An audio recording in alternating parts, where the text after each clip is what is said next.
Why, Konami? Why? Welcome, Harrison Hacks.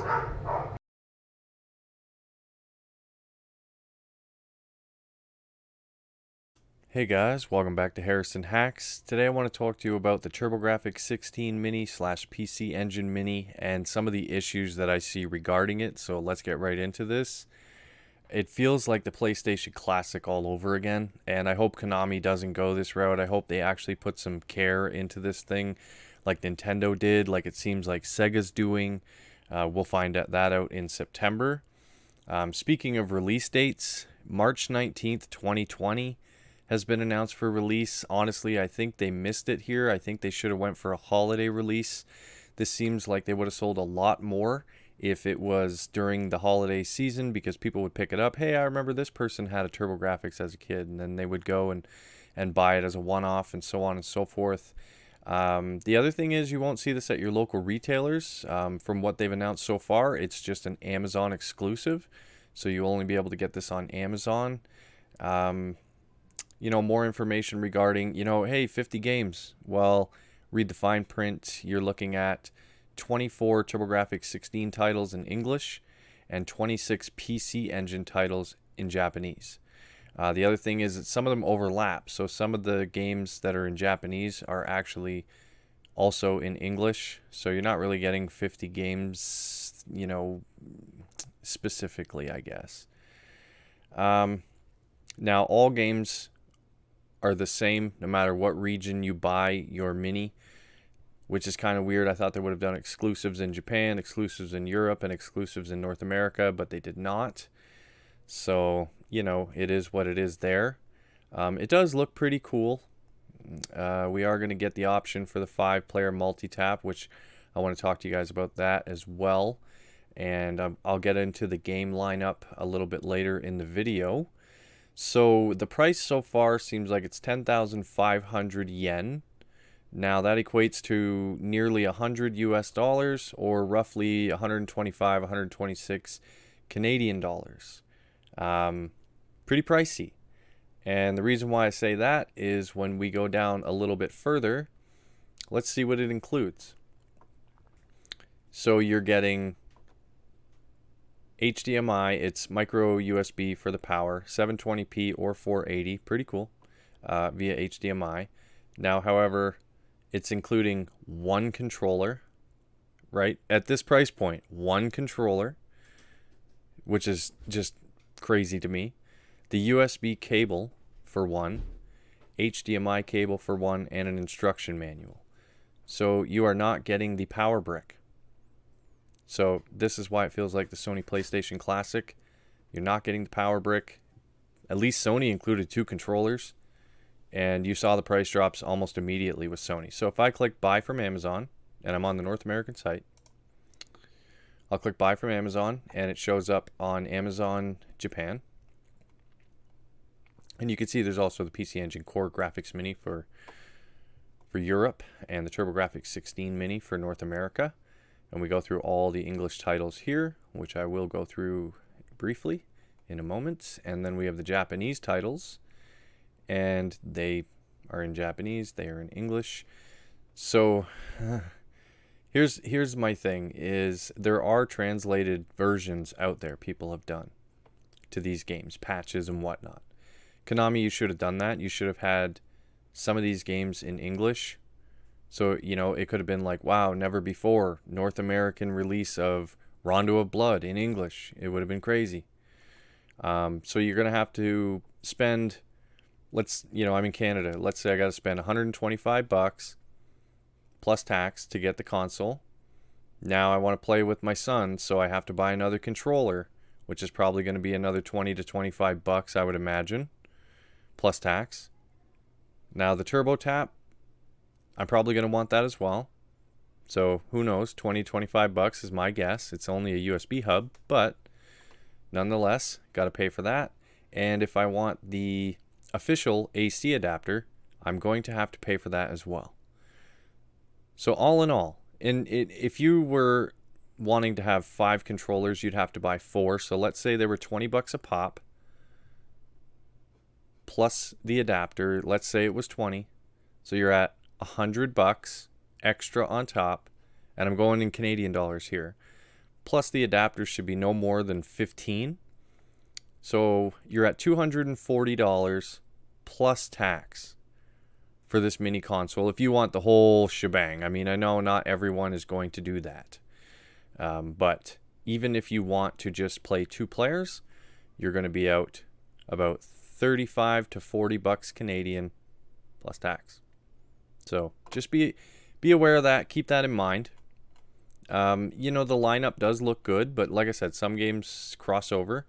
So I'm really glad they put Bonk's Revenge, but where is Bonk 1? You know, I'm not seeing Bonk 3. Oh, there's Bonk 1 if you want it in Japanese. The Newtopia games are here, which is excellent. I really like that they did Newtopia 1 and 2. They threw a Bomberman on there, which was nice. JJ and Jeff is pretty good. New Adventure Island is one of the better games.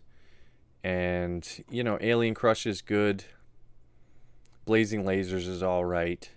R-Type's pretty good as well. So it's not like they didn't choose good games. It's just a matter of, like, why was there no English translated? You know, why did we not get that on this console? It could have been something cool, something Star Fox 2-ish, you know, where it's like, okay, we got a game you never played before. Maybe people have never played Rondo of Blood because it's not in English. So this would have given them the opportunity. But let's go ahead and talk about the games a little bit further in depth and figure it out from there. Starting with the TurboGrafX-16 mini games, you know, we can see that there's 24 of them. There's Airzonk, that's fine. Alien Crush, but we are missing Devil's Crush. Not sure why that is, but we are. Blazing Lasers a pretty good one. A Bomberman, any of them would be fine, so 93 is good. As I mentioned earlier, Bonk's Revenge. I don't know why we don't have Bonk's Adventure as well as Bonk 3. Kadash is alright. Chu Man Fu. Dungeon Explorer. JJ and Jeff's pretty good. So you can see this one is actually a TurboGrafx-16 CD game. Lords of Thunder. Military Madness. Moto Rotor. Now Newtopia and Newtopia 2, really glad they put those on there. They're like a Zelda. So if you haven't experienced them before, definitely check them out. I experienced them later on in life and I'm happy with both. They're really, really well playing games. New Adventure Island is a big standout for me. It's an excellent game and I think it's great that they put it on there. Ninja Spirit's pretty good as well. Parasol Stars. So the story of Bubble Bobble 3. So I am not familiar with this game, but can't wait to check it out. Power Golf. I mean, I guess if you're going to put a sports game, put a golf game. And sometimes golf games are fun to kill some time. Psychosis. R-Type. R-Type is definitely a great game. Glad they included that on there. Soldier Blade is good as well. Then we also have Space Harrier. Victory Run. I'm a big fan of Victory Run. I think it's a great game, so I'm glad it's on there. And last but not least, Ease Book 1 and 2, which is also a TurboGrafx-16 CD game. So I'm not sure what's missing here, but it just, something doesn't feel right. So let's go ahead and check out the PC Engine mini games list. So starting with Akumaju Dracula X Chino Rondo, which is Castlevania Rondo of Blood. This one is for the PC Engine in Japanese, of course. This is the one mostly I wish they would have done an English translation. I will be honest, I'm not familiar with PC Engine games that well, so if I don't, pronounce anything correctly, and I'm not too familiar with these, but Aldines, A Pair Gate Ball, Bomberman 94, Bomberman Panic Bomber, Choaniki, Daimakai Daimakai Miura. Sure. It's actually, I believe, Ghouls and Ghosts. Dungeon Explorer. Fantasy Zone. That one. The box art looks pretty cool. I like that. Gradius. Gradius 2. Jayseekan Necromancer. The Kung Fu, Nectaris, Newtopia. So this is another one that's carried over. Newtopia 2 carried over. There's English and Japan. Ninja Ryuken Den. PC Genjin, so the original Bonk's Adventure. Salamander. Snatcher. Star Parodia. Super Darius. Super Momotaru Dentetsu 2.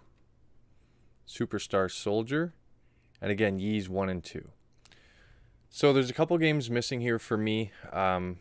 Primarily one for the PC Engine, and I can understand why both games wouldn't make it. So the lesser one is the Knight Rider Special, and that was for PC Engine. You know, if they would have released that, that would have been awesome. I know there's an English translated ROM out there. That's what made me play the game.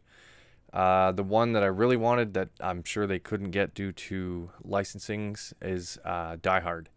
So if you've never played Die Hard for the PC Engine, and there's another English translated version out there, I recommend checking it out. It's a really fun game. Like, it's a really, really fun game. I think of all the TurboGrafx games, it's got to be my top 3, if not my favorite. I mean, I'd have to really think it over, but the Die Hard game for the PC Engine was just an awesome little game. You know, it's kind of hard, but it's really fun, and I really enjoy playing it. And again, it was something I experienced later on in life through emulation, thankfully. So that's going to do it for this video, guys. Let me know what games you think are missing on either side, whether it be English games or Japanese games. What games are missing that you think should be in this lineup? Also, what do you think of the price of everything? I just think it's overpriced. Only one controller and no power brick. That is just unacceptable. The PlayStation Classic at least gave you 2 controllers. The emulation was spotty at best. They put PAL ROMs on the NTSC ones as well, and it just didn't run at full. I don't know. I don't have high hopes for this. Will I pre-order it? Probably not. I don't know. I'm really on the fence. After they announced all of the information, it made me want it less. I was so excited when they first announced this, and now I'm thinking to myself, well, maybe I don't need it. So let me know in the comments what you think. So as usual, I really appreciate you guys watching. Please hit that like button, subscribe to the channel, and most importantly, have a good day.